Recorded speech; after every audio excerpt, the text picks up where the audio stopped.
Sean, you mentioned it, ultimately they're going to come back. They need to make a decision on the shutdown to extend, or this is an opportunity to solve. But then what's the next step? I mean, you can't have nothing once the shutdown's over with the healthcare plan. We have working class people that are not going to be able to afford healthcare, and that's been recognized by both parties.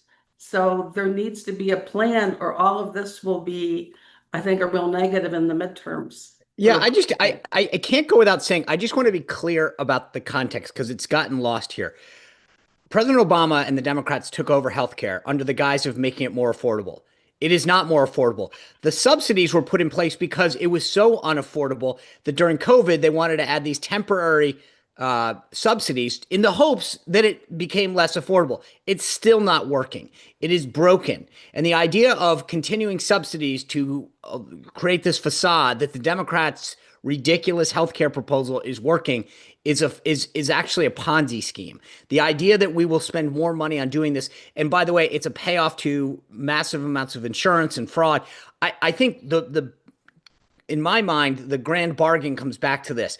Republicans, the timeline will expire when they have to come back to town to do something to set, because the talking point expires, right? Because right now they're saying, hey, Senate, pass a bill that'll get us to November, then we'll come back and we'll make this other, we'll use that time. Once that runway is gone and there's no time, they'll have to come back to do something. And they will agree to maybe punt for a year, maybe do 200% of the subsidies or something like that. But there'll be something in the timing and in the funding percentage that will buy some time. And that's the best they're going to do. And that's the Dan. best. Yeah, Okay. Dan.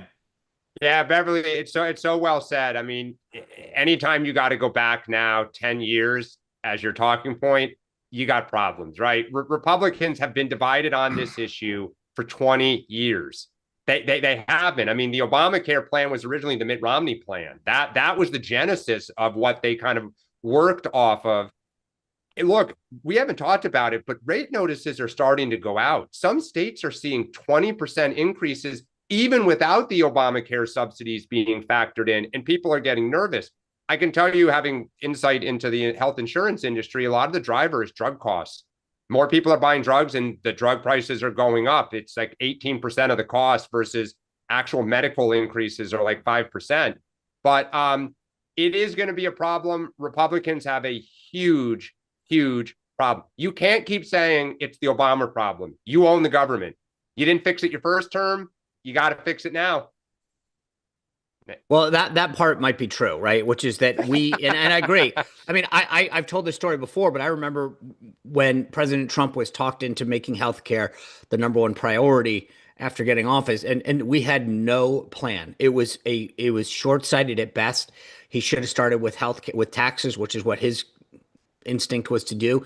But we all we knew is we wanted to get rid of Obamacare. We did not have a plan to do it. And we still don't to this day. Yeah. And that's where the Republicans need to say, we can't just say no. We've got to have something to replace it with. They say that something that's easy is like a walk in the park. Well, easier than a walk in the park, hit the subscribe button, be part of the two-way community, never miss an episode, be part of our conversations. Thank you for your service to America. And don't forget, you can now listen to the morning meeting and Two-Way Tonight on Apple, Spotify, or wherever you get your podcasts.